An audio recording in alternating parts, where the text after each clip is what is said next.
100, but that will ensure that our people don't sleep hungry. Yeah. So I am going to provide solutions to the very small problem that made Kenyans birth devolution. Health is also one of the devolved roles that county governments have had. Right now, UHC workers are currently on strike. I'm sure you know what the tussle between them, the Council of Governors and the Ministry of Health, on the whatever amounts of money that they're supposed to either be given through DORA or the other fund that I'm forgetting.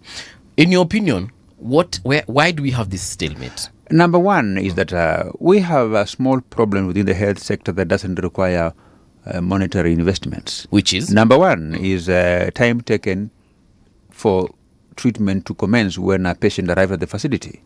I will be able to put in a system similar to the one that are run by banks. When you get there, you're able to select a service, and that you record the time that you have arrived at the facility, and when treatment commences, it will show. So we will ensure that no one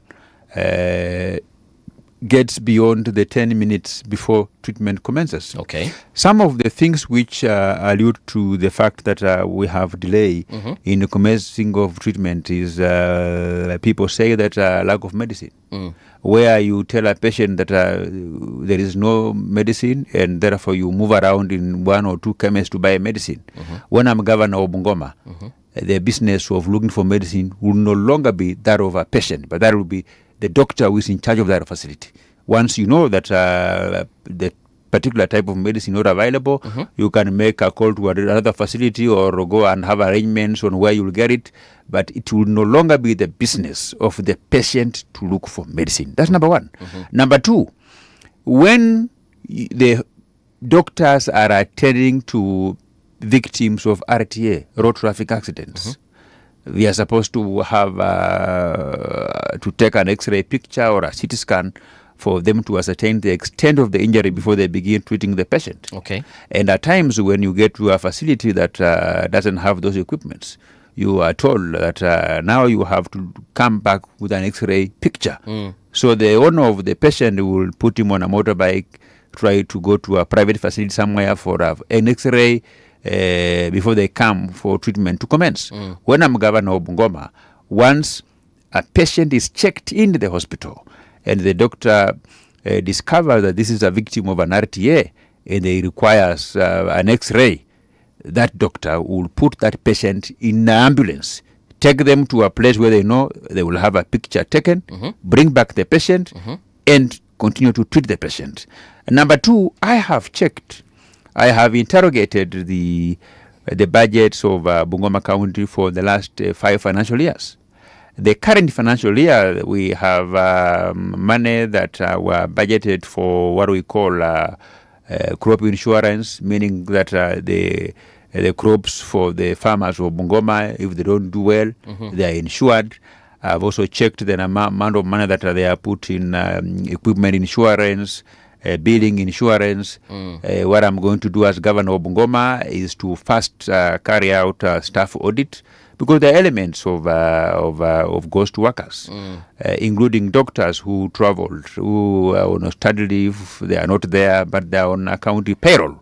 So I will enhance all these monies available and enhance the emoluments of critical staff like health care workers. Yes. To ensure that no county staff will have their salary delayed is because we will do budgeting of these projects. Yes.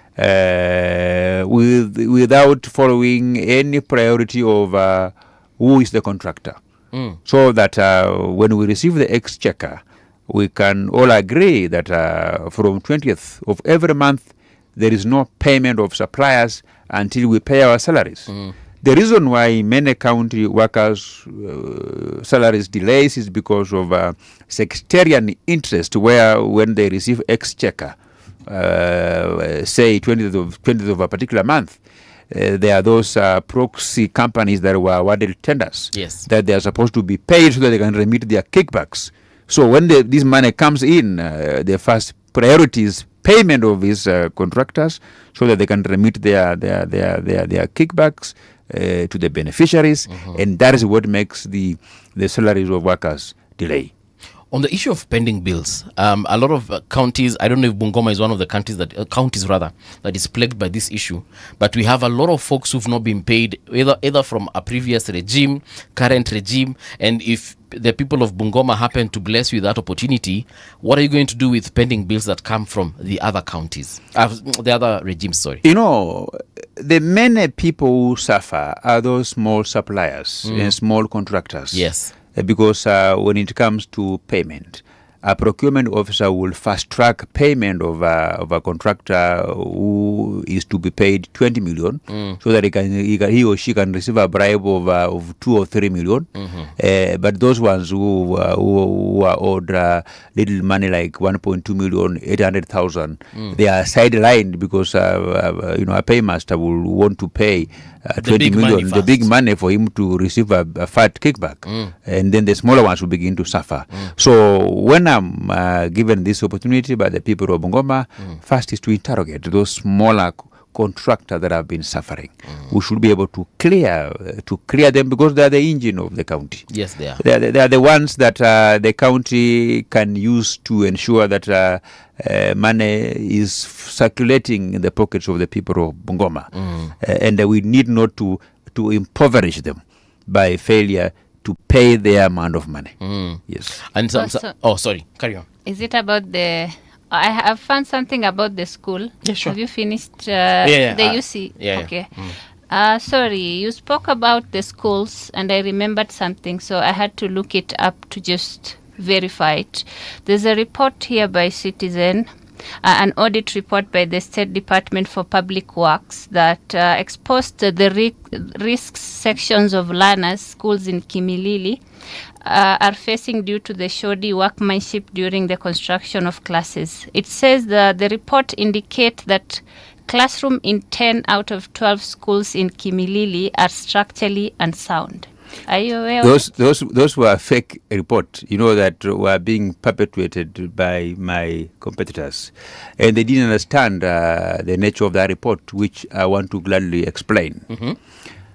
To the run-up of the last general election, there were about 5 schools that we initiated construction without the approval of the national government, CDF. The way CDF operates is that you need to put it in the proposal. Once you forward it to the board for approval, then a code list is released. Then you can begin to move ahead. But these schools were in dire need of construction. So the committee initiated construction of these schools without the approval of the board. So then when we came back after re-election, the board had to ascertain the structural integrity of these buildings before they took them over. Okay. But all of that matter was sorted out, was approved. The schools were completed, and that report was inaccurate. The report itself was accurate, but the reporting was misreported. Was misreported. At times the media houses, an individual can just become unscrupulous and begin to blow a report out of proportion. But from that time to date, there is none of the building that has ever collapsed. And I don't think the government of Kenya can allow a building that is not structurally healthy to continue being occupied by students. I don't think that cannot be done. I saw one in Kilifi where I posted, and the area MP Amina sent goons after me. It was a CDF built school, and it had cracks. In Kilifi County? Yes. Unaona cracks. I posted the video. Imetoka hapa hivi yote, like half of it was cracked and it was going to fall off. And children were actually studying under the tree, some of them. But the structure was... the law says public health officers, they do not have the capacity to determine whether the building is sound or unsound. What they do is they write evacuation notice to the accounting officer that the students should be vacated from these classrooms until a structural engineer from public works comes to do the investigations and ascertain that indeed this building is sound safe. Yeah. or not safe. Okay. And that happens. You may see a crack, but that crack may have nothing to do with the stability of the building. So it's only a structural engineer who can be able to carry out investigations and structural testing to confirm that the crack that is visibly seen doesn't in any way affect the structural stability of a building and the overall safety of the occupants. And usually what happens that I will come and check if he or she is satisfied that that crack doesn't compromise the stability of the building, then he will issue a safe to occupy certificate. Was the competitor Malala? No. Malala is from Kakamega. My competitor is a gentleman called former governor called Wycliffe Wangamati. They were the ones who are peddling rumors. Malala who are peddling rumors about. No. I mentioned Malala because her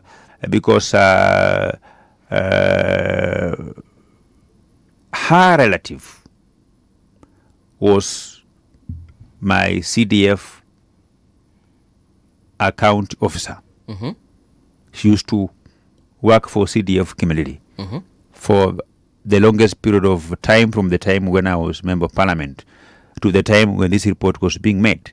But then Malala had just poached this girl from CDF Kimilili to be a finance officer at UDA offices. Okay. And at that time, even when she was working for UDA, because she was the officer that was around there, she was the link person in terms of retrieving documents and providing information to the national government CDF board at that time. And that is the lady that may have given this Malala some information which Malala did not get them properly. Okay. At that time, I had fallen out with him, emanating from a statement that he made disparaging smaller parties. So I told him to go slow, and that the smaller parties were the one that made us get the victory of Kenya Kwanza, and therefore he should go slowly. Yeah. Yes. So it's him who was actually leaked those documents to Citizen TV for them now to go ahead. But luckily, if you go to the same Citizen, 6 months after all these hullaballoos and all those schools were completed, we contracted Citizen TV to do a documentary of all the CDF projects that we have done. And some of the schools that they were initially mentioning that were not sound, this time around were reported by the same people that they are one of their own kind development that they have seen around our country. Okay. And they came, they documented everything, and they ascertained. You can, if you check there, it's there. Yes. Okay. Yeah. UDA, you've mentioned UDA, and are you still running on UDA ticket next year? Yes. Okay. Yeah. The reason I'm asking this is because we have been seeing this very many parties, very many waves, very many new coming, upcoming. Let me call them political organizations, and Western Kenya seems to be, one of the hotspots when it comes to some of these organizations. I'm talking about Linda Mwananchi, for example.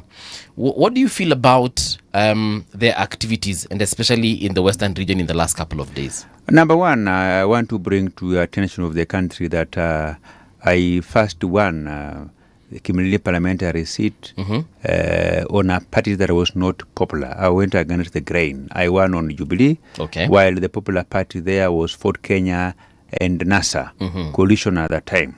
But I won. I gave the sitting member of parliament a beating of his lifetime. He never even managed to get half of the votes that I got. Even I also came to defend my seat on UDA. Again, even though Ford Kenya was within the affiliate parties within Kenya Kwanza, but there were sibling rivalry locally. But again, the people of Kimilili could not hear none of those kind of things. So I am a man who, and for your information also, is that I broke the record that was being held by Musalia Mudavadi, which is having been at that time Musalia was on record of having been the youngest at the time when he was elected member of Parliament. Sabatia, he was 29. Yes. I was elected at the age of 28. Okay. And I am the one who broke the glass ceiling for many young people like Salasia to begin following suit. Yes. Because of my record. So I believe that I believe in winning elections, not on the basis of a slogan or a wave of a political party, but myself, I create my own wave that I used to navigate against any perceived wave. And at this time, I can't really talk much about Linda Mwananchi because it's not a political party. It's just a political movement. It's a political groupings. Yes. No, running a party, you require leaders. Yes. But moving around with a group of people, within a political formation, and making noise from the rooftops. But I think the party is coming up. Yeah, but when the party comes, then we can discuss. But as we speak today, because there is no party. Yeah. You know, the party is not an individual. The party, especially when you are nearing an election, are the structures, the offices, around the 47 counties, the leaders, even the aspirants. The aspirants. I mean, the anchorage of a political party are availability of aspirants, both for civic positions, members of parliament, senators and governors. They are the ones that are the holding block for a political party. But a political party where they have three individuals who are alpha and omega, they are never omnipresent, is something that we cannot begin to discuss at this time. But si mnasema politics is about number. Politics is a contact sport. That is what they're doing. I don't think we can ignore the movement. No, I haven't said that we ignore them, but I've said we don't. You know, I come from a community where, when I was a student, a young boy, many years ago, such euphorias have come. Musikari Kombo came with a euphoria that he was to run for president. He never went any further. After 6 months, the guy buggled his presidential ambition. He came Eugene Wamalwa earlier on with pomp and color as a young man. He mesmerized many young people, and he made us believe that the presidency was for him to lose. He eventually never went any far. He withered off somewhere along the way. He came with Tangula. At that time, I had just completed university, and we mobilized ourselves. We went even up to Buhungu Stadium. Even goons came, descended on us. They were tear gas. We were almost killed. Eventually, the man never went any further. Coming around saying that you want to run for president is one thing. Yeah. Walking the talk is the second thing. And this opposition groupings, there are many people. Yeah. And each one of them, they are saying that is their moment. So we'll wait for them to first agree and see whether the individual name that we are mentioning will be on the ballot or not. Okay. So when that time comes, then we will analyze and take decisive decisions that will be in line with political happenings at that time. Yeah. Yes. There's the issue of right now. And this I'm asking now for my own personal understanding, because I've been trying to understand the Western region for a very long time. Does that region have someone that they can call? I don't want to use the word kingpin because I feel like it has been misused. But do they have something similar to that? You know, a regional leader. It depends on me. I will talk about Bungoma, where I come from and where I've shown interest. Today, if I say I'm going to do a meeting at any place myself, yes, I will go there and I will find 10,000 people waiting for me. That is, I have created my own wave. Mahesh, 10,000 people are a lot of people. Absolutely. You can check 3 days ago where I was. I have a question on that. And they were waiting for me. You get the point? 10,000 people. I have addressed rallies of 17,000. They are, as we speak today in this country, consistently, there are only two people as we speak today who can pull a very huge crowd. Who and who? William Ruto na Didmus Wekesa Barasa. Mheshimiwa umesema 17,000. You know 17,000 is a very precise number. Absolutely. How Does did you it know have they were anything to 17,000? You can estimate. I know how a crowd looks like. I did some estimation. And you looked and you said, these Yes. ones are not 16,000. They're It's not around 19. 17,000. It's an 17,000. estimate. I saw that video of you. But you No, see, Sharusha Pesa. you see, even if I'm throwing money or I'm giving money to my supporters, what's wrong with that? But is George it Natembe okay? has been doing his tower by issuing a bag of seedlings for maize. Okay. I mean, it depends on how you are doing it. Okay. Right. That is the politics of our country. You can use You seedlings. can't run away from it. You can use money. seedlings. You can use anything that you want to use. You get the point. Okay. You can, every time when you are planning a political meeting, you have people who are assisting you to organize the logistics. At the end of the day, you go to pay them. So when you are paying them, what's the problem? What's wrong with that? But is it befitting of a leader to actually stand and unarushia tu watu pesa hivi? You know, people never understood. First, that video was twisted by AI to show that I was throwing money. How can you, when you throw money, the first sign that you are throwing money, you see the scramble of people. When you see people scrambling, because it means you are throwing. Yeah. But when people are not scrambling, it means the throwing was just made up. You get the point? It was not throwing. Okay. Nothing. How do you usually distribute money? I just give out money like this. All right. Yeah, I just turn on my top Kwa of hiyo my car. crowd yote, do who people, do like- all of them get it? Wanapanga foleni ama ni No. The only people that I pay are my agents and people who have assisted me in doing the logistics of the meeting, the mobilization. the mobilization. Okay. Those are the ones that I pay. But I don't pay the people who have attended my meeting. Then that one will require too much money. Like recently I had a meeting which the people were very many people.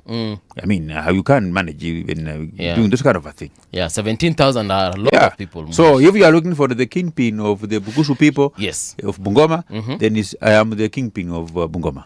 There has been talk that President Ruto might be choosing a new deputy president, a running mate, let me call them that, a running mate for 2027. First of all, is it something that you have had now that you're in UDA party? I don't think if that is true, because what we have agreed as a party, you know, I am a ranking member of UDA party, and I sit in some of the caucuses that make a decision that informs the next point of action by our party leader, who's also the president, William Ruto. Yes. All that we have agreed is that we fast track some of the ongoing projects, and those ones that appear on the budget of this financial year, we fast track so that we can get them completed within the shortest period of time, and that by next year, January, February, then we can sit down and look at the political architecture of our country, and then at that time it will no longer be about who you love, but about whom you need. No, but then we can sit down and try to identify the people that we need to actualize our dream for re-election. Then we can assemble our team. Okay. At that time, then I think we can have a discussion about who is possibly going to be William Ruto's running mate. But that discussion, as we speak today, is completely premature, and I don't think... Is it really premature? Yeah, it is. It is, because now we are focusing on... we are at the tail end of... our this the period that we were given by Kenyans, so 2020 to 2027. Yes. And at that time, any meeting that we are doing is we are quickly trying to ensure that all the projects that were financed by this administration actually are concluded within the shortest period of time. But we will begin to form teams maybe in the next 3-4 months, but by January we will have a serious discussion about the political demographics of our country, the regions, which areas are our strong support base, which areas appears to flip on the other side. Then we can look at those numbers and be able to come up with a craft a winning formula and assemble a winning team. Yeah. ODM, as a member of the broad-based government, has really been putting pressure, in my opinion. Someone would probably have a different opinion on them having a running mate. And they are fronted, or rather certain names have been fronted, including Governor Wanga, CS Joho, and of course CS Oparanya.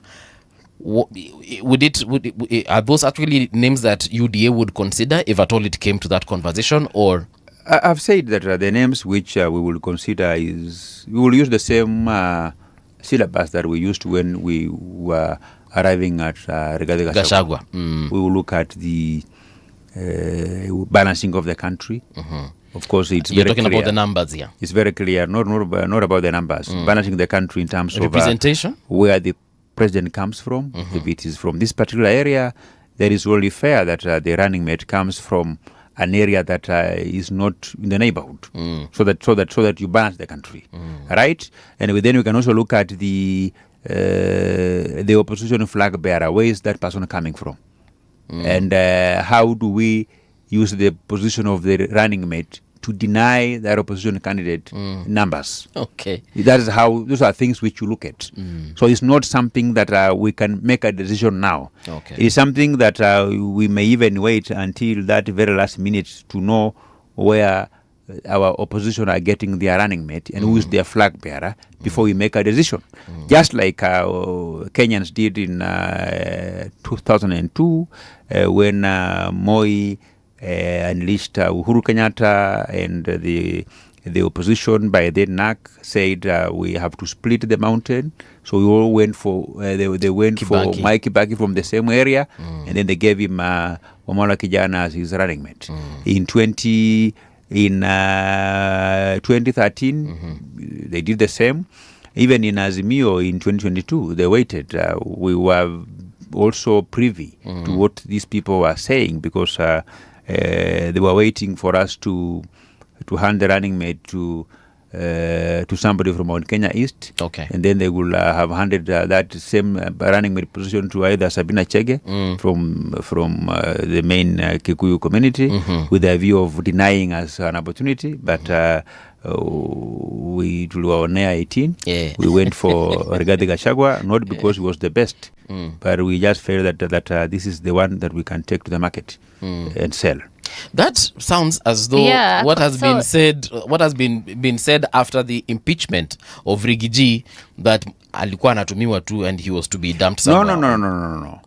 We knew Rigiji as an astute mobilizer. That is for a fact. And you can see it even now. Yes, he's an astute mobilizer. But we knew his weaknesses, which we felt like we can rebrand him. And we had consolation that Rigathi Gachagua, the MP from Madeira, may not be the same person of Rigathi Gachagua, the deputy president. Yes. So we thought that his position will change his demeanor and actually make him a good person. We actually rebranded him, including getting him a new tailor, which, I mean, he did a very good job. Yes. Even up to today, because he still he's still operating within the fashion tenets that were set by our tailor. We never recall our tailor. You still have him. Okay. So we did very many things, but he went back to his old tribal rhetoric, sounding drums of wars, and always talking about Lima bullying accounting officers to ensure that the budget estimates only contains things from the mountain. Yes. What really, Hesh, was the problem with Rigathi Gachagua? Why did he really have to be impeached? Apart from what we saw in the public. You know, it is clear that he used his position not in the right way. We almost lost this global support that we received from our development partners to fight malaria, because the guy wanted, in Kenya you only upload the bidders, but the decision is made by other people. So you had, even during his impeachment proceedings that are in court, that are in the Senate, that the guy forced the CEO for KEMSA to accept some documents that were never part of the bidding document by a particular company owned by his son. They were even sent by G4S. So it's the guy, even all these things about treetop, KWS lodges, about very many things. Okay. You know, it's a gentleman that he knew he would want to run for presidency at some point, and therefore he was looking for money by all means. By all means. And the guy took the little powers that he was given as deputy president to suggest names for cabinet inclusion to mean that they were actually to look for money for him. But weren't these things that you discussed as UDA before you got to this particular position called power? Because for him to start making those adjustments after, the presidency has been won or UDA has formed government would suggest that not, perhaps it wasn't really agreed upon. You know, it is not new to believing that a person will change. It happens. Okay. When when you are choosing a running mate who is not the best, but we make the best out of him, is akin to very many marriages. Yeah? You marry a person hoping that this person will change. Yes. But he ends up to being the worst until you go to dissolve the marriage. So it's not something new. Today you are hired. Weaknesses are seen. And the company tries to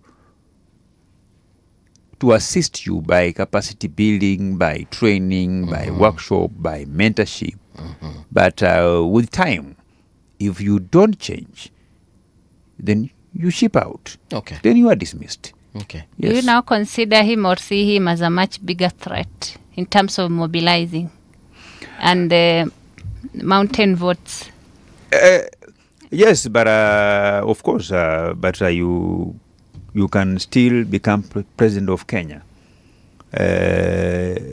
Even if one individual mobilizes his members of his clan against you. Kenya, we have 45 tribes in our country. Yes. Okay. And for your information, I think the people have been playing politics with our census. I still believe that the biggest community we have in our country are the northeastern pastoralists. Those people are very many. You go to Italy, you find one man with 2 wives with 18 children. Then when it comes to taking census, we are told that there are not very many. It's not possible. Yeah. Those people are very many. And we have just been unkind to them by introducing bureaucracies in issuance of national identity cards. Let me tell you, my friend, our Somali community, the Borana, hey, those are wanazana bwana. Hey, you find a man, I will tell you, I was married, I got 10 children. Yes. I divorced this first wife. I got the second one. They had 6 children. You know, he married another one because their dini allows them. Yes, of course. To marry up to 4. So those ones are marrying up to 4. Yes, they have so many children. Yeah. Yes. I agree, and we have been discriminated for Yes. some time. My passport took 2 years to come out, almost 2 2 years. during Uhuru's regime, yeah. Uh-huh. And Ulipotaka kwenda wapi? Ama tu kukuwa nayo?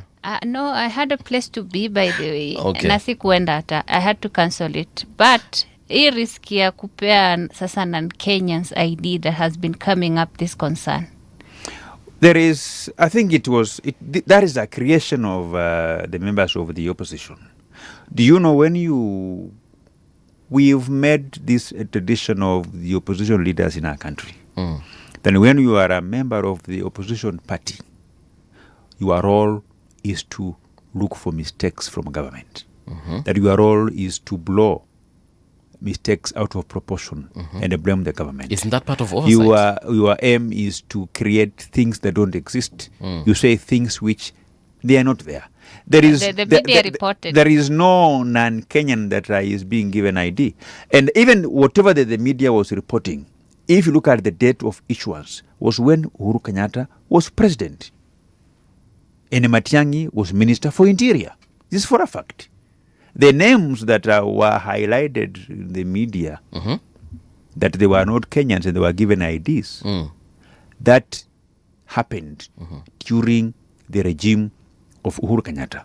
But and Ruto, I am not... Ruto was the deputy president. Yeah, but of course, you know, at that Good time, question. he was deputy president without portfolio. All his... But let me ask you a very simple question. Mahesh. Please ask. Does the deputy president of Kenya decide who gets the ID and who doesn't? No, he doesn't. He doesn't. That's not his role. But does the president also decide that, really? At the policy level, he's the one who chairs cabinet meetings. Okay. He's the one who chairs cabinet meetings. And even if I am not bastardizing the Uhuru Kenyatta regime for giving non-Kenyans IDs, because we have a law that governs on how non-Kenyans can become Kenyan citizens.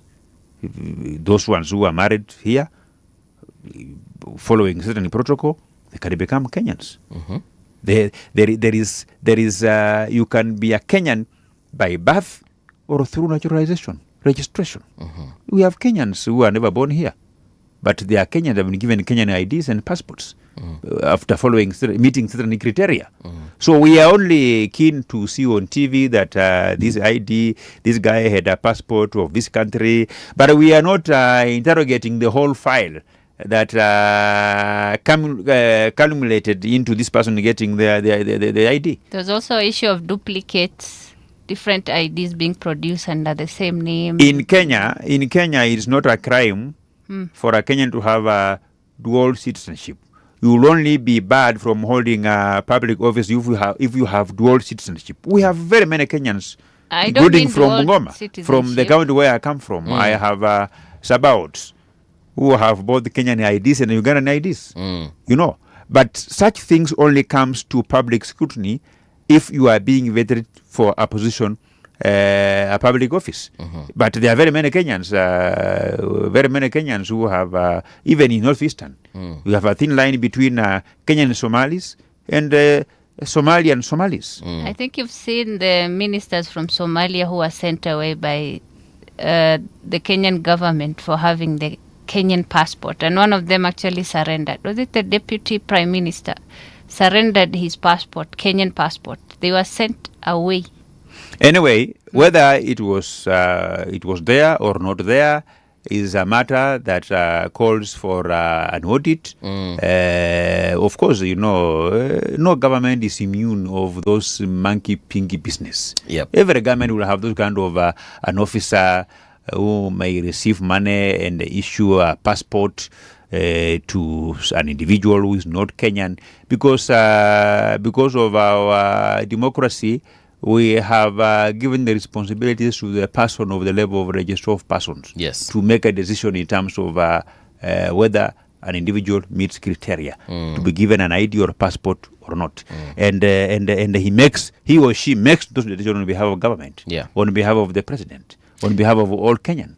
On Thursday, President Ruto gave a State of the Nation address, and he gave us a new vision.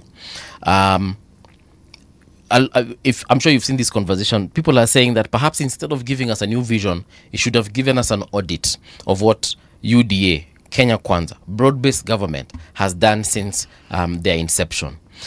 Those two will run concurrently. When he said that we need to have a national conversation, a national conclave in terms of making all Kenyans get involved, those who are willing to be involved in terms of shaping the development future of our country, in terms of what Kenyans want implemented. He never said that that action vitiates any form of auditing of what we have so far done within prior to Vision 2030. So there is the audit of what we have achieved under Vision 2030 will continue, using the legally available constitutional provisions, either directly by Kenyans themselves or certain institutions in our country or through elected representatives. That one will continue.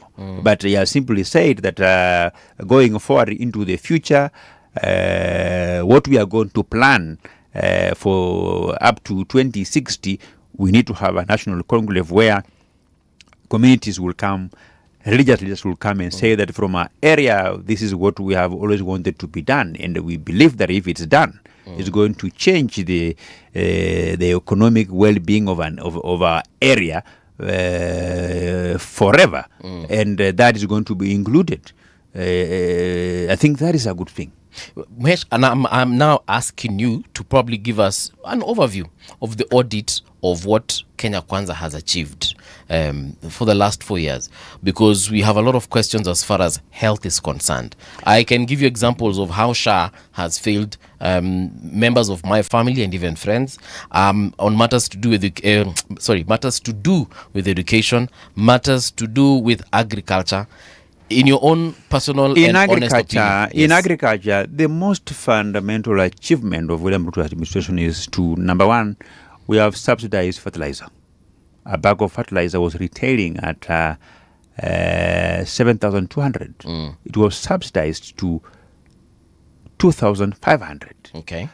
Farmers were registered.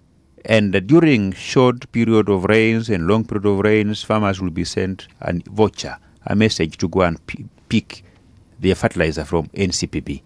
That is number one achievement. Number two achievement is that the coffee, Kenyans from Western Kenya had even uprooted the coffee plants because it was never profitable. There were cartels. William Ruto's administration has streamlined the coffee sector. Today, coffee is one of the goals within Western Kenya and the rest of the country. Number three, within the same spirit of agriculture, Nzoia sugar had died. Mumias sugar has died. Miwani, Kimilili, Sony, they had died. The farmers who had delivered cane in those factories would go for 10 years without being paid. Today, as we speak today, a farmer of Nzoia, once your cane has been delivered to the factory, you are paid within 10 days. I mean, that is an achievement. There are people who are discussing about William Ruto said he will buy new machines. They said he will not privatize it. It doesn't matter. What matters is the reason why people plant their cane is to be able to sell that cane into a factory and get money. And are they able to do that? Absolutely. It's happening now. Saizi hakuna shida ya sugar cane Western. Farmers are getting their paid. Today, if you hear about the complaints of the sugar cane farmers, some will tell you that there's a rock officer here whom you have to give them some small money before he issues you with a permit to come and harvest your cane. At least now, the conversation has shifted from we are not being paid to they are delaying to harvest our canes. Okay. You get the point? At least that one, we are happy about that one. And another thing that William Ruto has done is that we have visible stadiums across the country. You go to Bungoma, there is Masinde Muliro Stadium. People may say that, it is 90% done or is not complete. No problem. But the stadium wasn't there anyway. You go to Wajir, it's a stadium. You go to Kitui, it's a stadium. Yeah. But of course, you see, there are various sectors. You get my point. If you go to the issues about medical cover, the number of people that were enrolled under the old NHIF were very few. The old NHIF, you cannot get treatment, even outpatient, if you are not a paid-up member. Today, you don't have to be a paid-up member to enjoy the very basic outpatient services from dispensaries downwards. A paid member. Once you have registered and you are not a fully paid up member, you will still receive free outpatient services from dispensaries and health centers. You will only be required to pay from level 4 and above. Mhesh, my mom is a SHA member. And she went to hospital today. Kuna hii option ya kulipa pole pole. Alienda hospitali leo na aliambiwa alipe yote ndiyo apokee matibabu. Yeah, but you see, Kenyans also need to be fair. If your NHIF is not different from insurance, if through means testing you are told to be paying this amount of money per month, You mean SHA? sure. If once you give your details, they have gone through some means testing, and then you are told that you should be paying 500 shillings a month, or 800 or 1,000. If you haven't been paying and you go to the hospital, No, kuna option ya lipa polepole. I'm also a SHA member. I have those messages here. Kuna option ya lipa polepole. So if I'm told to lipa polepole and I'm liping polepole, but when I get to hospital, I'm told pay the full amount before you receive treatment. you know, it depends also on the type of hospital. We have some hospitals where maybe for one reason or the other, that their claims have delayed from being paid. So when you get there, they will just even tell you, SHA ifanyi, or we want cash. Because they feel like SHA owes them much that they can't afford. Okay. So we have a problem on that particular end. Yeah, we have a problem. And the reason, let me tell you, my friend. Yes. There is nothing under the earth that doesn't have challenges. The reason why employees are employed in a particular department is to be able to attend to those challenges as when they arise. You get the point? When they arise. Even in heaven, there were still problems. I can tell you, I'm a Roman Catholic. Yes. There are people who are looking for Jesus. Zakayo was looking for Jesus. But the crowd was so huge.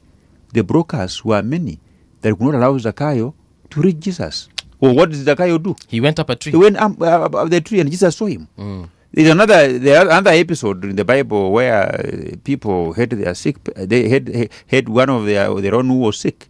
They got wind that Jesus was in someone's house. They were there. The brokers had blocked the door. They could not access. They had to climb the rooftop, remove their own sheets, and drop the patient. So even in heaven, there were still challenges. I mean, there is no, even in this radio generation, why you have an admin assistant, you have a manager, is to be able to respond to operational challenges, solve them out, and move forward. So we're not simply saying that SHA is perfectly working 100%, but there are some challenges which Dr. Massimo Ngange and her team are employed to listen, resolve, and move forward. But at least on a nutshell, yes, it's better than the old NHIF. Yeah. But people can die due to poor health care. Absolutely. Corruption causes death. Absolutely. Yes, I agree. So I don't think it's something we can just brush it off as an operational. Yes, but what I'm simply saying that there is no government system that, whether government or private, that doesn't have hiccups, that doesn't have roadblocks.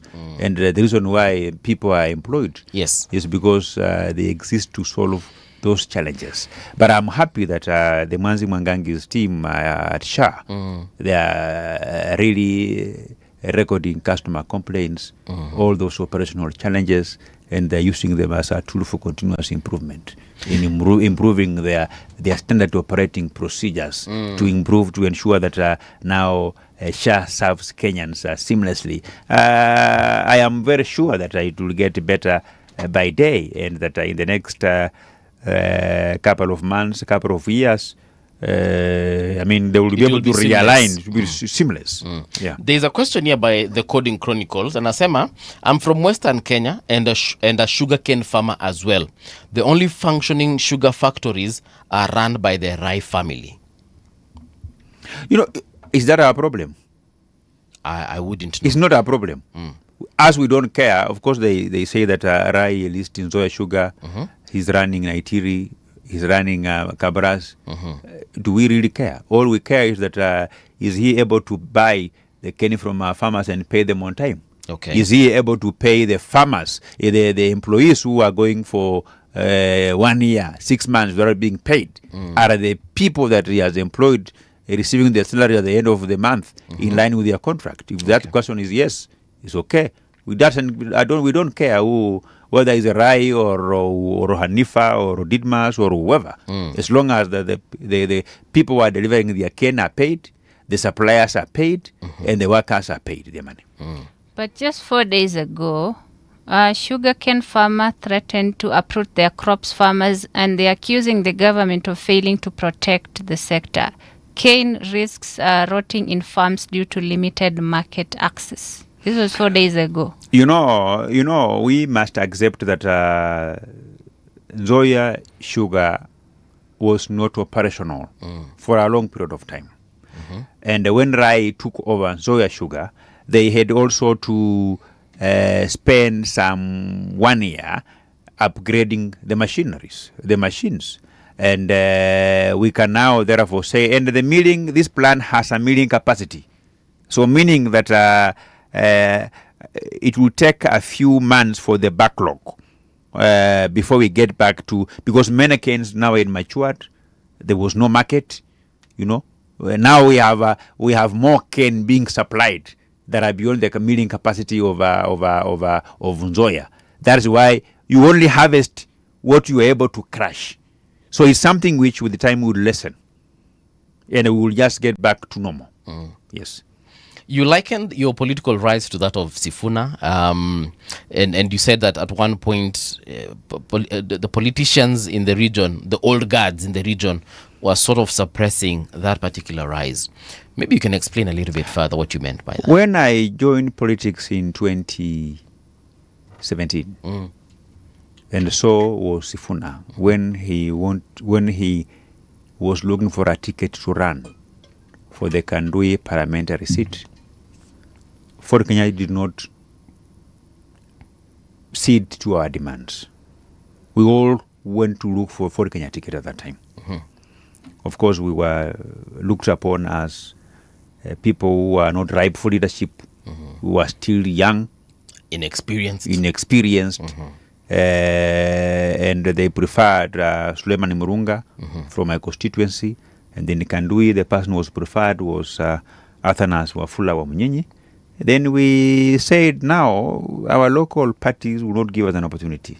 So we looked for foreign parties whose party leaders are not from the Mlembe nation. I looked for Uhuru Kenyatta, of course, through William Ruto for the Jubilee Party. He gave me the ticket to run for Kimilili parliamentary seat. Edwin Sifuna looked for Raila Amolo Odinga, who gave him an opportunity to participate in ODM party primaries. He lost to John Makali, who eventually lost to Athanas Wamnyinyi. They brought him to Nairobi and gave him a ticket to run for ODM senator. He lost to Arthur Johnson Sakaja, and he came and he was made the SG of the party. He won the senator for Nairobi in 2022. Of course, the Jubilee gave me the ticket in 2017. I won in 2022. And all those time when I was running, I was campaigning against the local politicians, of course, who are majorly in Fort Kenya. So we were all held our hands by foreigners who are not members of our community. And today, if Raila was alive, Edwin Sifuna will be loyal to Raila Amolo Odinga as we speak today, because he's the one who has made him to be where he is now. I was held my hand by William Ruto to where I stand today. I am loyal to him the same way Sifuna is loyal to Raila Amolo Odinga. That is the shared background that I have with Edwin Sifuna. Yes. And right now, are those voices that used to pull you down still there? The ones that thought you were inexperienced, young? Absolutely. I'm still running on a UDA party for governor of Bungoma. And there are other elements of course, you remember one day when all the leadership of Fort Kenya, the MPs, the women rep, the senator, and all the leadership of the assembly in Bungoma, they took pictures with Tim Wanyonyi in attempting to accelerate his political campaigns. But Mungu naye ni nani akakwama. After a few months, they both went to different directions. And as we speak today, the only MPs that I was remaining with were Adan Wanyama, who is a UDA member of parliament, Fred Kapondi, who is a UDA member of parliament, John Waluke, who is a Jubilee member of parliament, but he has shown indication that he's going to come to UDA. Now that he has gone to Linda Mwananchi and these are within the Kenya Kwanza, I think he has now isolated himself. That's why I said previously before, when political pundits tried to insinuate that Kimilili MP is a lone ranger, I told them, no, I'm not a lone ranger, I am with the people. And the political realities of the day in future will choose political friends for me. And I think where we are headed, anybody who will fly the Kenya Kwanza flag, they will stand behind me. I have galvanized the ground up to this time, so I only require to craft the winning formula, execute it, and then when we are there. What happens if UDA doesn't choose you for the seat, to run for the seat, your governor? They have no reason why not to choose me. But what if? It's still not decided yet. There are very many options. I am a brand that even if today, tomorrow I say I'm joining Linda Mwananchi, the other combinatorial candidates who are there, they will freak out. They will run away. The stronger one displaces the weaker ones. The same way when I came this other side, people ran away from me. Because you run away from the person you feel is much more stronger. He can easily knock you out on the knockout. You want to be paired in a weak pool where you can be number one in the primaries before you meet the other person. So I have several options, that I don't have options. How do you know you're stronger than them? Or in what aspect? I do my own opinion polls after every 2-3 weeks. I know where my strength is. And I have been around campaigning for the last 3 years. I have never stopped to today. Every week I'm doing a very big meeting with my people, and you just see they're receptive. The voters don't lie. If they like you, you know these people like me. If they don't, you know they don't like you. You can call for a meeting and no one comes. Nimeona video for you and your bodyguard. I don't know what happened with the money issues, but you had to run away. You see, those were also AI-generated videos. No, Number one, not AI. no. Let me tell you. On that particular day, I have a Facebook handle that I go live. You can see from the time I entered the meeting to the time I exited. I did the meeting in a market. There are story buildings and gorovas. The video you are talking about is in a field where there are no buildings. And you see, there is nothing much. You hear something like a gunshot and a car moving. I mean, you can't pick. Like I've been seeing, there is a video of an individual coming to snatch a microphone from me. Something that happened between me and Governor Wycliffe Wangamati's handlers in 2021. But I see those videos at times being circulated as if they happened last month. Or is it the one that you slapped one of the contractors? That one is a very long one. There's another one that there is somebody snatching a microphone from me. I even see them generating an AI where there is pictures of me, real pictures of me, playing some balls with some young girls. So they take that picture when I'm running after the ball, and they place people behind me appearing that they are chasing me. Okay. And even on that day, if you look at that picture, that's not how I was dressed. You just know these are AI. Okay. Sasa, okay, on that note, Sasa, I believe that... and even assuming it was true that there are some people that were dissatisfied and appeared to reprimand me. You can't be popular in every part of your county. That county, you can go to a corner that belongs to, there's a stronghold of your opponent. Okay. You don't expect a good reception. I mean, an opponent can mobilize some young boys to heckle you. Okay. That doesn't mean that now you are not a front runner. I do opinion polls. I know for a fact that the people of Bungoma has been magnanimous and kind enough to support me up to this time. Okay, yes. I was asking a question since with all these videos, controversies, scandals, I'm sorry. I think your term has been a bit overshadowed and marred with such incidences. Yeah, but you know, let me tell you today, there are very many members of parliament. There are very few unknown. give it to me. I have made a name in this country. When you are hardworking, there should be some created controversies. Yeah? Created controversies. But from where I sit, I have never been arrested or tried for crimes, economic crimes, for embezzlement of public resources. There was actually a CDF allegations. No. I have never, since I was born, I have never recorded a statement in relation with mismanagement of CDF. I have never.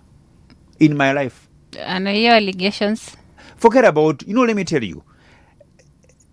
The only allegations that meets the threshold of being an allegation is when you are summoned by a responsible authority to go and record a statement. Such as DCI. It's just DCI or ESCC.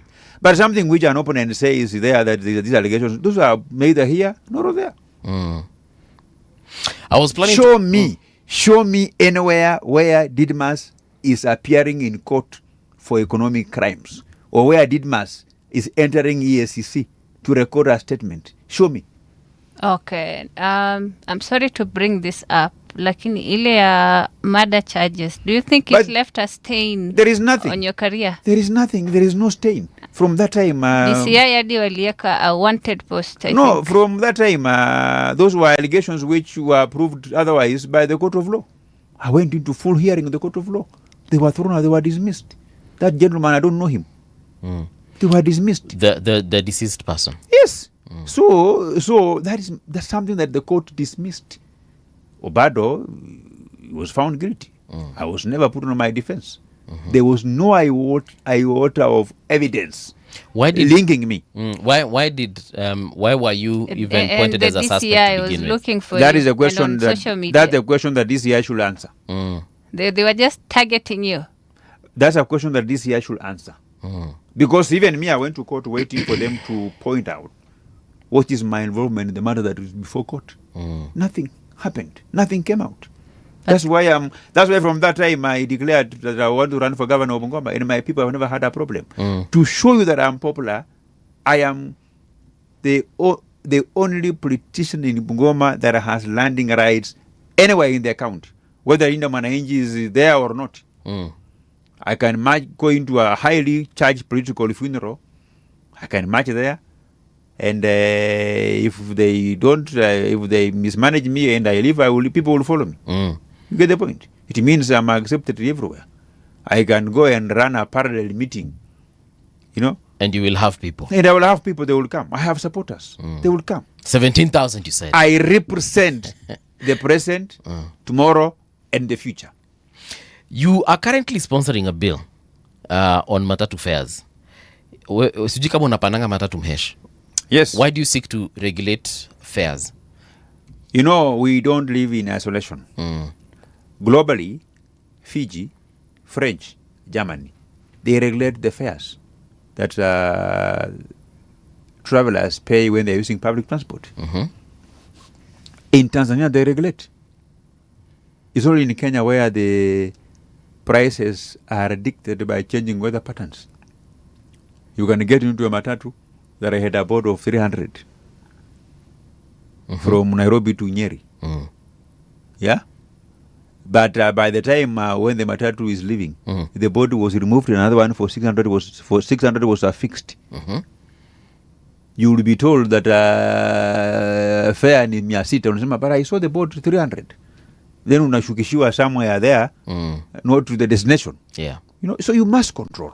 We must balance between the profit that matatu operators make and public interest. But how will that be enforced? I don't know how you formulated the bill. Considering how the matatu it is very easy. It's very easy because all those matatus belongs to a SACCO. Yes. That SACCO is licensed. When you are licensing a matatu, a SACCO, yes, you forward the numbers and the copy of logbooks over the matatus that are operating under that SACCO. When you have any addition, you submit the details of that matatu. And that license is renewed annually. So when you flout the conditions of that whatever, you can have your license cancelled.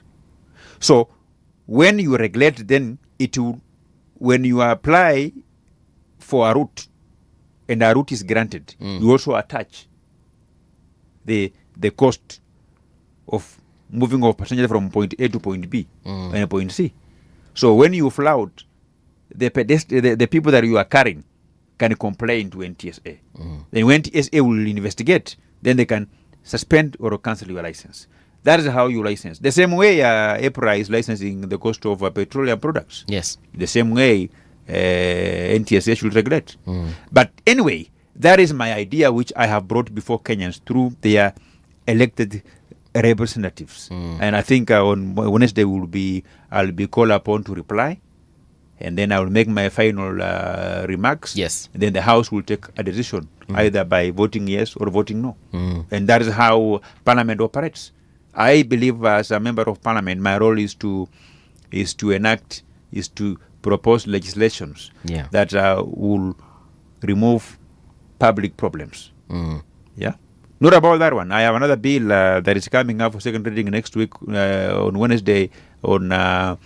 I'm repealing the Employment Act to ensure that employers who want to transfer their employees, they must give them a notice period of 6 months. What do you mean? What currently happens?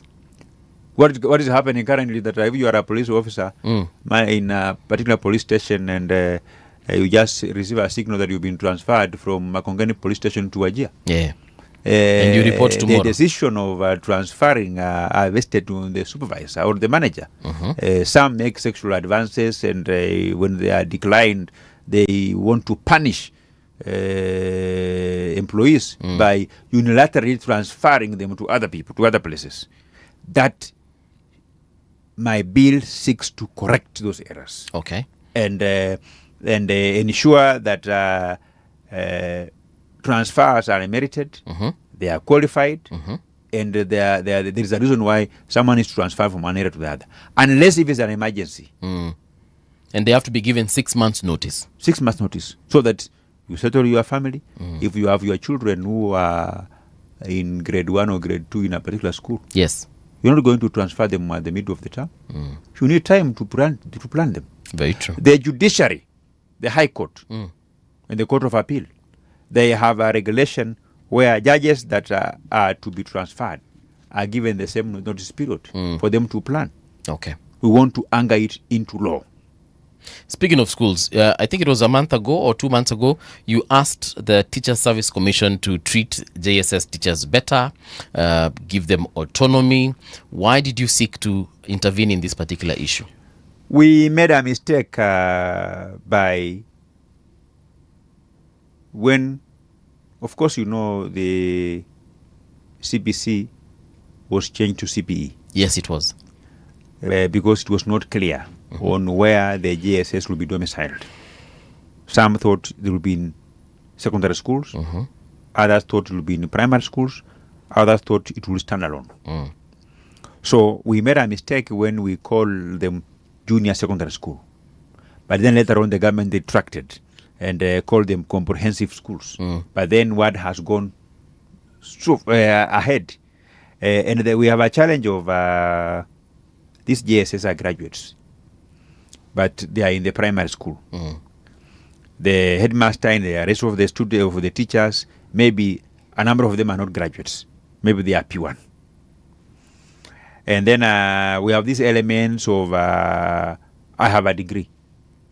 Why will a person of lesser academic qualifications be my boss?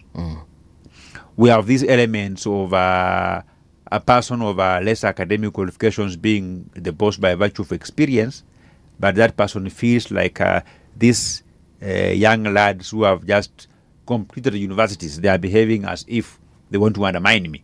So I'm going to want to show them that I'm the one who is in charge here.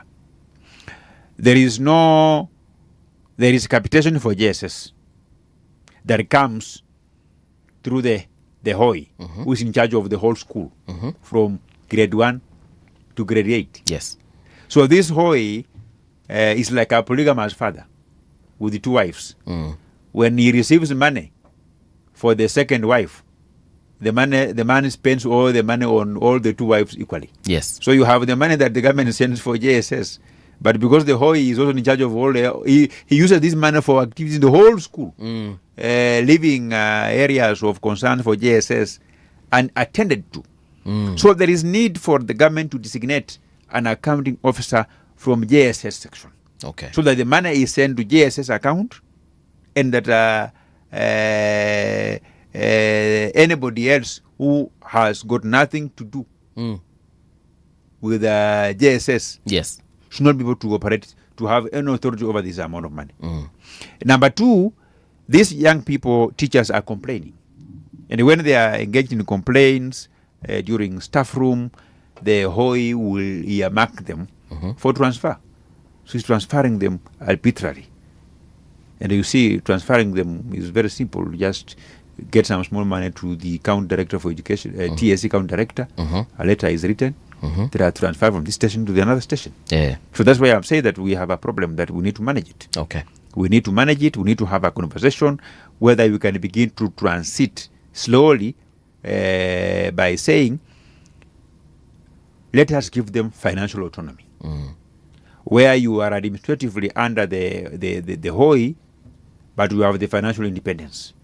The same way DCI has financial independence, but they are under the Inspector General of Police. You get the point? Yes. The same way the head of the Inspector General of Police has the financial independence, where he receives money from Parliament directly, but they are under the PS for internal security.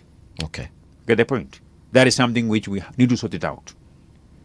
It needs to be sorted out because even on the issue of independence, kidogo, if the funding is not sorted out, then also independence kind of disappears in those murky waters. But please proceed. Okay, I have a question here from a Kimilili resident. He's asking about the development of Kimilili Sikata Road. It has stalled. That road is one of a few roads that are stalled, which we are trying to sort it out. That contract was issued during the previous administration. And it appears that the contractor may have given more than 10%, which now is incapacitated. He can't complete the road within the remaining balance. That's the truth of the matter. So we need now to re-advertise that road and do proper we develop a fresh PQ. We are advertise them as a fresh contract. It is very difficult to implement that road within the existing contract terms because the contractor is incapable. Yeah, and it's something which we are going to sort it out. We are going to complete that road. We are going to complete the road from Kimilili to Kapsokon. Yes. We are going to complete it. We are going to complete the road from Rashid to Chepkwabi. We are going to complete the road between Ushirika through Huroro to Chepkwabi. And we are going to begin tamaking of the road that runs from Matili through Sehendu, Tesa Road, cross Maini Market, up to Nasusi. Okay. And of course the Mukulima, Nasusi, Kesamsi Road.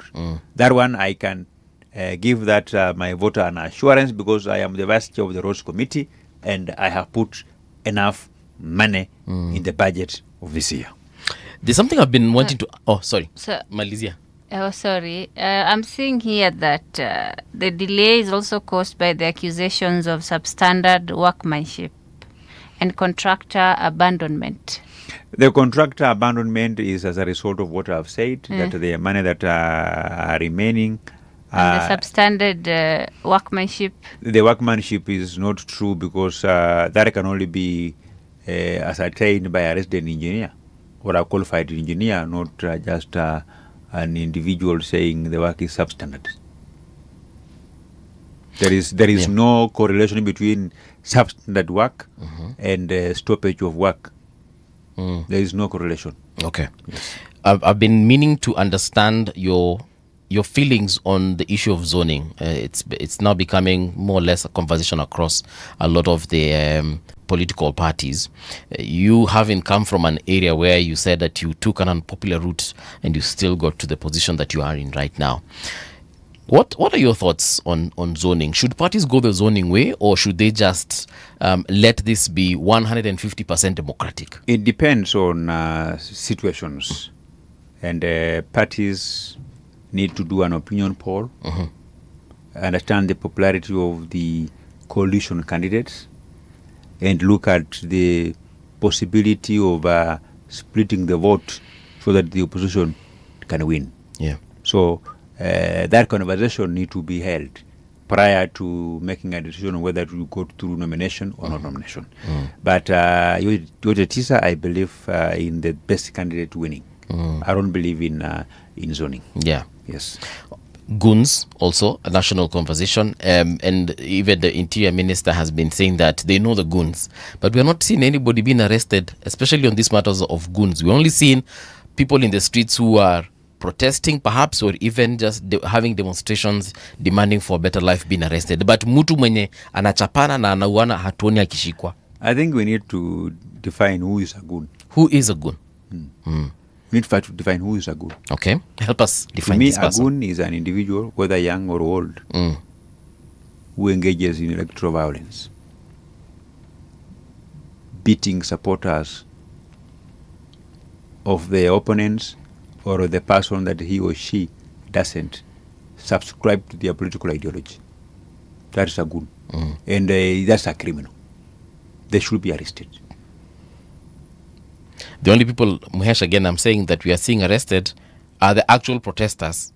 They're being charged in court with terrorism and other charges. But someone who has actually committed the crime of beating, killing, we are not seeing it. So that is a question that we need to ask the Director of Public Prosecutions or the police who are carrying out those investigations. From where I sit, I believe the perpetrators of any act should be held accountable. From where I sit, the law should be applied the same, whether the perpetrators of the crime are rich people who live in castles or poor people who live beneath the bridge. The law must be applied equitably.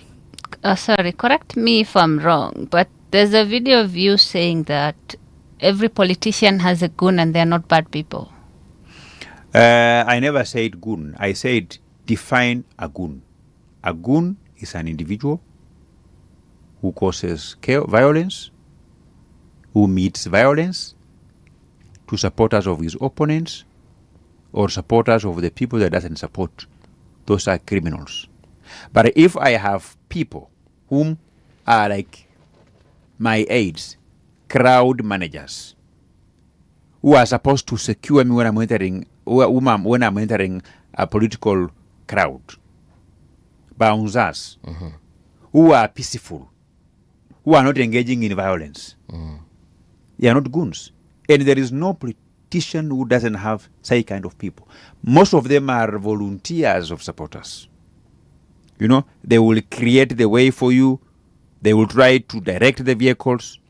They will try. You know, I don't have a security detail similar to that of a senior government official, like a president or a deputy president, where the protocol officers are there, the security, they will lead you. So mine are those volunteers that I will, even when I enter a political crowd, they will direct me on where I will speak from. Yeah, they control people, how to sit, how to stand, you know, and I've given them training in crowd management. They don't wield any weapons. They don't work with the horse sticks. They're just controlling people. And in the event that my opponents will also send people to disrupt my meeting, they will escort me to safety. Okay. So they are also part of your security. They're part of my security. That's why I began by saying you must first define who is a goon. I think it's very clear on who a goon is. Yes. When politicians talk about goon, say this and that, because your statement was all over, and it was the same words all over the media now again, saying goons are not bad people and every politician has a goon. That is why I think we need to describe what a goon is again. Yeah, because you know, a goon is not is not Agun is a pedestrian term. It's a street term. It's not within any. It's not within our defined in our penal code. It's not. When you are taken to court, you're not going to be charged for being a goon. The charge sheet will read malicious damage or violence, grievous harm. You get the point? So we need to be clear about those. A criminal is a criminal. You know, I work with boys. The boys that I work with are harmless. They don't beat people. You know. Oh, I'm sorry. Speaking of that, the security issue and all, I'm very curious about that video of you and the contractor. What happened? That happened a long time ago. We settled the matter out of court, and I made a mistake as a human being. But you know, me, I'm a Roman Catholic. In our Roman Catholic beliefs and traditions, when you know you've wronged against man and God, you go and confess before your father, parish priest, which I did. And when the parish priest forgives you, it's also assumed that your sin account had been reset to zero. Mhesh, I'm also a Catholic, and it says that you need to have a contrite heart as you're making that confession. Yeah, absolutely. And I had it. I mean, the young man himself, Steve K, is my friend up to date. I support artists. He wouldn't have come to my constituency to become a contractor. You get the point? Okay. So, but I made a mistake. The young man forgave me. We forgave each other. Yes. We withdrew the matter from court. And I made a mistake. Okay. Man is to error. Error is to man. I went before my Catholic priest father and confessed. And here you are. From where I sit today, I know it doesn't appear anywhere in my records with God, in line with my Roman Catholic belief. Mhesh, today, former CJ Maraga said this: a parliament that does not hold the executive accountable is not a legislature. It is a rubber stamp. In 2020, I advised its dissolution for that reason. Kenyans deserve representatives who represent them, not who represent State House. Parliament has been accused of, and it is this parliament, the 13th one, it has been accused of being in cahoots with the executive. What do you think about those claims? Because a lot of Kenyans, if you ask them, they will tell you that hii parliament tunaifagia yote. You cannot separate parliament from executive. How? But in the constitution, it is separated. How? We have 3 arms of government. Can I tell you something? Tell me. Members of parliament, one of the conditions for you to satisfy before being elected a member of parliament is that, one, you either must be a member of a political party or run on independent. Okay. 95% of members of parliament belongs to a particular party, a political party. We have one political party called UDA that belongs to a coalition called Kenya Kwanza, the reformed government. The party leader of Kenya Kwanza is William Samoei Ruto. We do party parliamentary meetings. When we do party parliamentary meetings, we adopt a party position. You get the point? There are others who belong to the minority party. Wait, party position on the decisions made in parliament. So that's why I'm saying that there is a lacuna in our constitution. The only way to delink parliament from the executive is to say that for you to run as president of Kenya, you need not to have been a member of any political party for a period of not exceeding 2 years or 1 year or some years. So are we agreeing that parliament serves State House? And it is not independent. Isn't the role of an MP to represent the people yes, of but his I'm being, constituency? yes, but I'm being a very honest person. Okay. My party leader is the president of Kenya. Okay, so I attend both. He chairs both the cabinet meetings where I don't sit there, but he chairs what we call parliamentary group meetings as my party leader. If we use this logic, are we saying that the members of ODM then serve Oburu Odinga? And those of Wiper serve Kalonzo Musyoka? To some extent. That is why recently Kalonzo Musyoka told his members to boycott parliament. They never came to parliament. Parties will take a position. The only way to ensure that parliament, let's not lie out to ourselves. So tukubali we can't have a hybrid system. We should make a decision on whether we need parliamentary or a presidential system. So tukubali tu yaishe. Tukubali tu yaishe. As long as there is a likelihood of a member of parliament belonging to a political party that reforms government, that your party leader is both your party leader and your president. All the committees that I serve them courtesy of my party leader. When you not courtesy of the people that elected you. No. Let me tell you, shocked. the people of Kimilili elected me as their member of parliament. To do what? Listen, let me finish. Finish. They elected me as their member of parliament, right? When I arrived in Nairobi, we did a parliamentary group meeting, chaired by the party leader, putting us in various committees of parliament. You get my point? There is a thin line between the independence of the National Assembly and the executive. Let me even bring you up to speed. How a speaker is elected. A speaker is a candidate of a political formation. NASA had their, Asmio had their candidate was Marende. Kenya Kwanza, we had our candidate was Moses Masika Wetangula. Get the point? So we copy pasted our constitution, but we forgot a few elements which are similar in America or in the UK. You must ensure that the speaker is not fronted by any political formation for that speaker to be independent.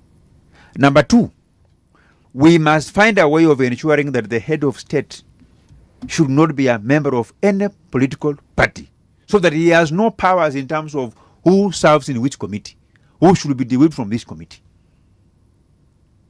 Because now, you see, we can, for example, now, the very many laws which we passed in housing was part of our Kenya Kwanza manifesto.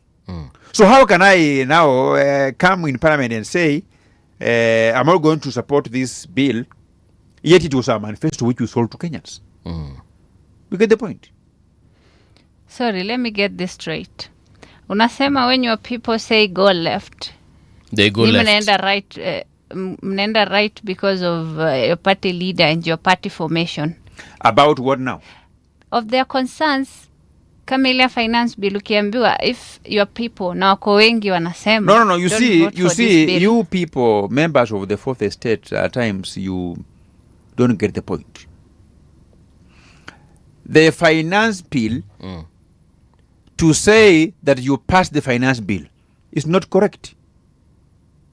The finance bill had more than 60 clauses. Tell me you passed this clause, because from where I sit, there are some clauses in that finance bill that I never supported. Are we talking about the 2024 one? Absolutely. Okay. Let me tell you, you vote on each and every clause. There are some clauses that I never supported. But blanket statement saying that ulipitisha finance bill is not correct.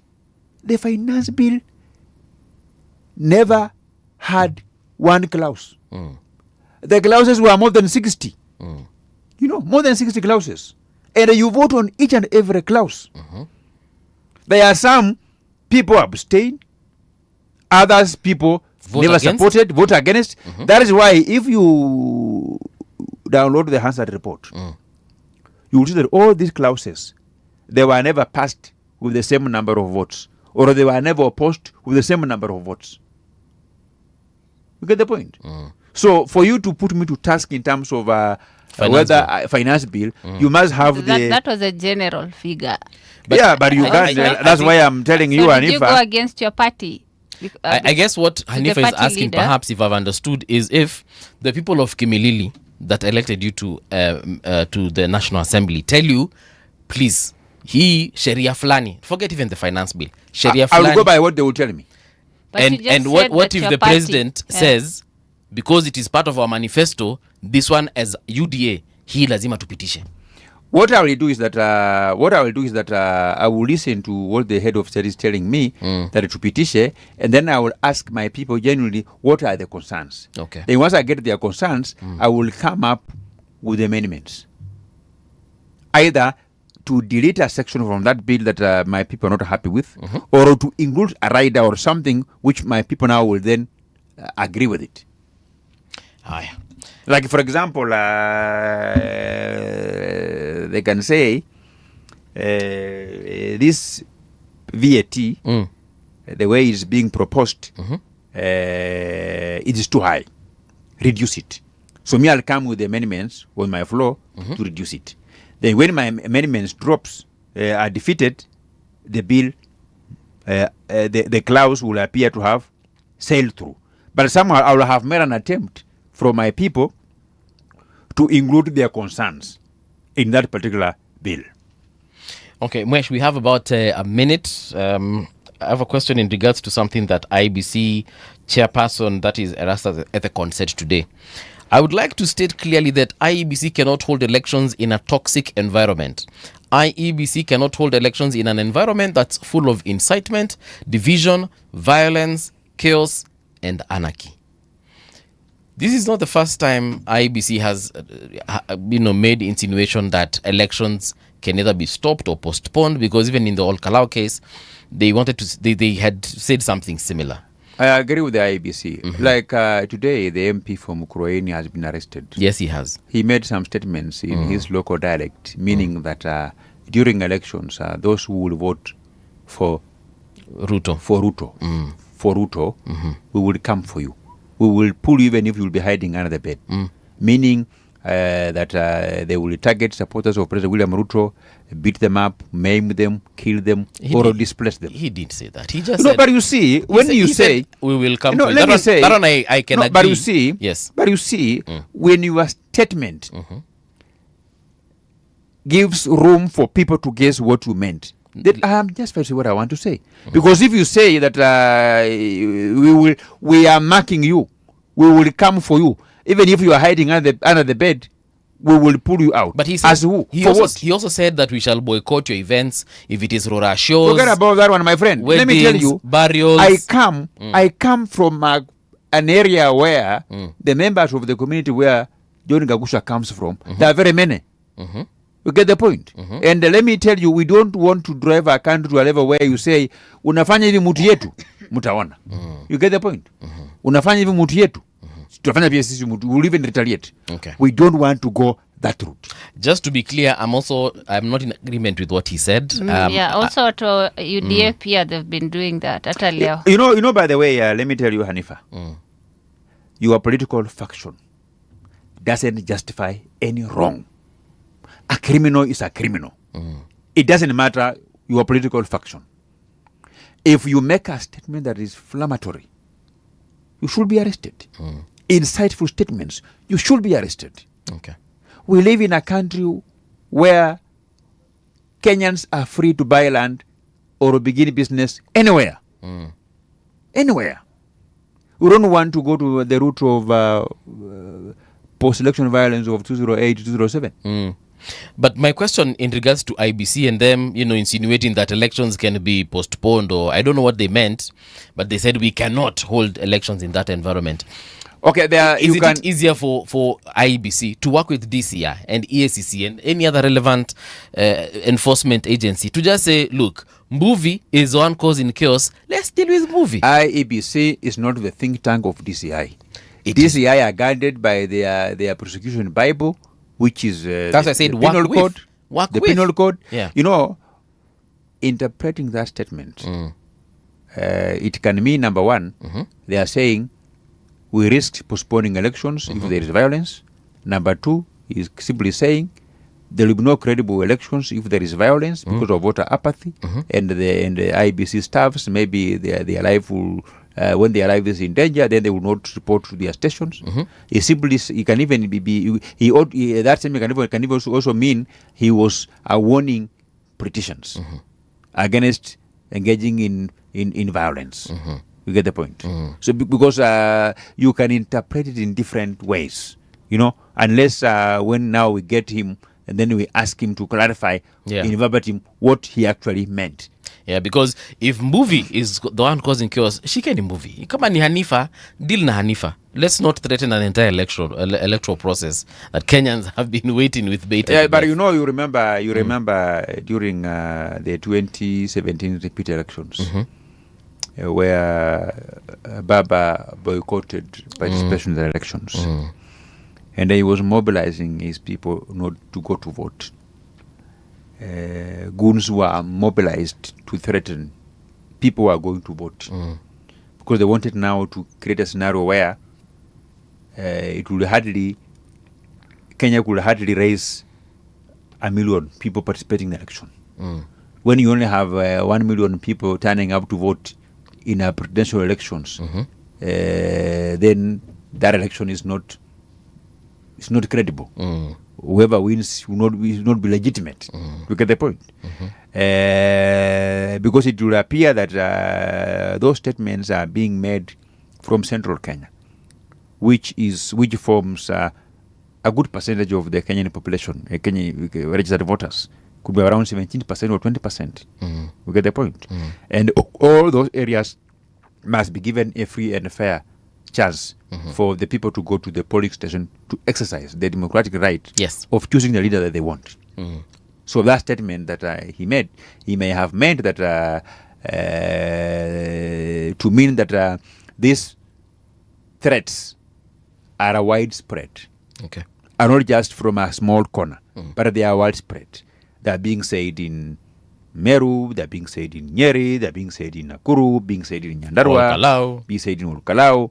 So it means now, therefore, that he has just sounded a warning. But if I were Kipchumba Murkomen, the Minister for Interior, I will complain to IG vehemently. And once, because anybody can complain to IG, and if I were the IG, I would arrest anybody, regardless of who they are, their rank and file. And I will also ask the court to be guided by the rule of law and the constitution, not to treat some criminals with gloves, others without gloves. I agree with you. Muhesh, we've come to the end of the show. Thank you so much for making time to come and have this conversation with us. And we wish you all the best as far as your gubernatorial aspirations are concerned. Thank you very much. From today henceforth, I want to be very grateful to Radio Generation. This is the place to be. This is the voice for Kenyans. Shukran sana mheshimiwa. All right, folks. I shall be seeing you tomorrow morning at 6 a.m. with CT Muga. Hanifa, sema kwaheri. All right. Good night, folks.